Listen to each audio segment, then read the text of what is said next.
معانا النهارده يا جماعه فلوماك كيا. فلوماك كيا ده يعني يعتبر من افضل الفلوماكات الموجوده في السوق. طبعا زي ما احنا عارفين ان الفلوماك ده بيشتغل بديل للبالونه والاوتوماتيك اللي على الموتور، تمام؟ بس كل حاجه وليها مميزات وعيوب.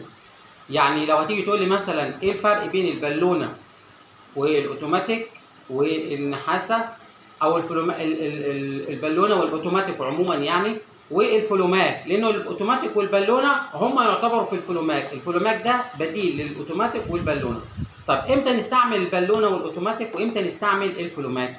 هنستعمل البالونه لما يكون في دور الشقه عالي، او انا محتاج ضغط عالي. يعني ايه؟ يعني مثلا لو عندي شقه مثلا في الدور السابع، في الثامن، في التاسع، ففي الحاله دي مش هينفع استخدم الفلوماك الكيا، لان الفلوماك الكيا ده للاسف من عيوبه ان هو ما بيشتغل لغايه الدور الرابع تقريبا او الخامس، يعني اقصى ارتفاع ليه عشان يشتغل ويقدر يحس بضغط الميه ويشتغل معاك مظبوط، يشتغل معاك لغايه الدور الخامس. طيب البالونه، لا، البالونه بتشتغل معانا لغايه الدور السابع والثامن والعاشر والممكن ال15 كمان، باختلاف اكتر من بالونه. ممكن نركب اكتر من بالونه على الموتور، وباختلاف طبعا حجم الموتور وجوته، يعني يكون 2 حصان، 1.5 حصان، 1 حصان، على حسب الدور ارتفاع الشقه.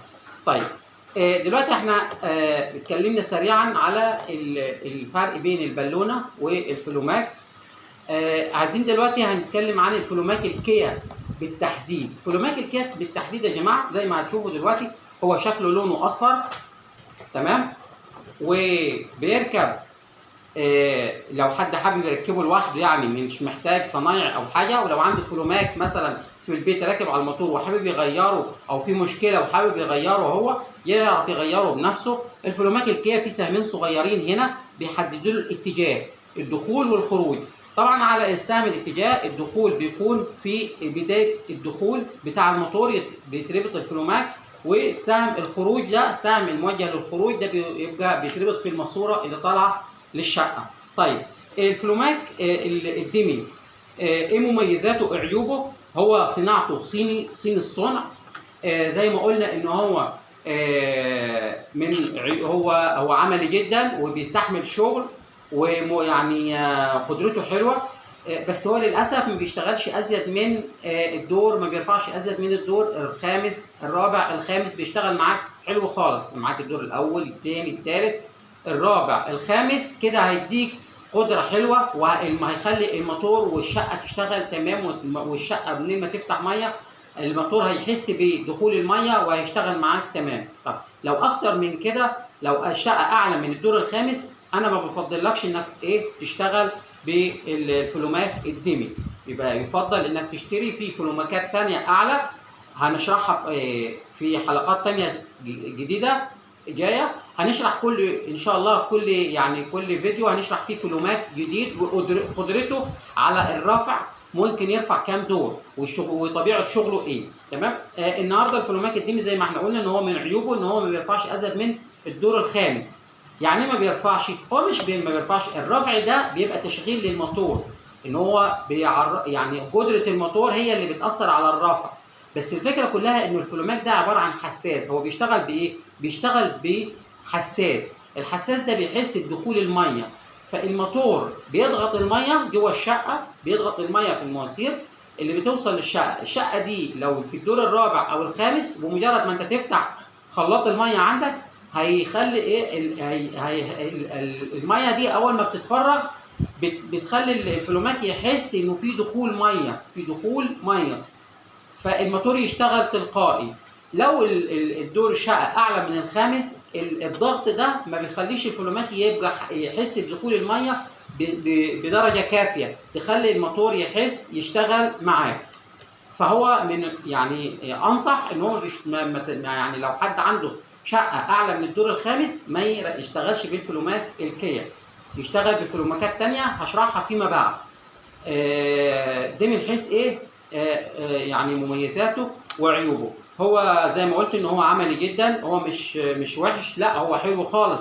يعني لو ما عندك شقه زي ما قلت في الواطي اقل من الخامس يشتغل معاك تمام التمام. طيب سعره بقى هيتراوح من كام؟ برضو من حيث السعر بتاعه يا جماعه انه ده سعره يعني سعر في المتناول، ما بيكونش عالي قوي. سعره يعني يمكن من اقل اسعار الفلومكات الموجوده في السوق. سعره بيتراوح من 550 ل 650 على حسب المنطقه والمكان اللي انت فيه. تمام؟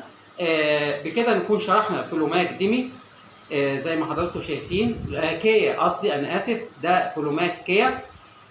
ان شاء الله المره الجايه برضو معانا فلوماك ديمي هنشرح ظروفه ايه، وفي فلوماك ديمي ده في اكتر من نوع منه، في الديجيتال وفي العادي، راح نشرحهم ان شاء الله. لو اي حد حابب فيكم يستفسر عن اي موتور معين، موتور ميه او فلوماك معين هو عنده، او حابب يشتري نوع معين في السوق وهو شافه وكده وحابب يعرف مميزاته وعيوبه ايه، يكتب لنا في التعليقات واحنا هنرد عليه، وهنقدر نخصص له حلقه ونرد عليه، عشان ممكن تكونش حلقته دلوقتي يعني متاحه، بس لو هو مستعجل عليه وحابب يسال عنه احنا ايه هنخصص له حلقه ونشرح له ظروفه ايه كلها، وظروفه ايه وحاجته ايه. تمام؟ بكده نكون وصلنا لنهايه الحلقه. اتمنى ان اكون افدتكم، واتمنى اللي يشوفني اللي ما اشتركش في القناه يشترك في القناه، علشان ان شاء الله يستفيد من كل الحلقات اللي جايه، ويعرف اكتر عن كل حاجات ما تخص يعني معظم حاجات السباكه، سواء مواتير ميه، فلومكات، اوتوماتيكات، بالونات، خلاطات ميه برضه، وهنشرح في المتناول. ولو حد زي ما قلت لحضراتكم حابب يستفسر عن حاجه معينه نقدر نفيده فيها. شكرا لكم، والسلام عليكم ورحمه الله وبركاته.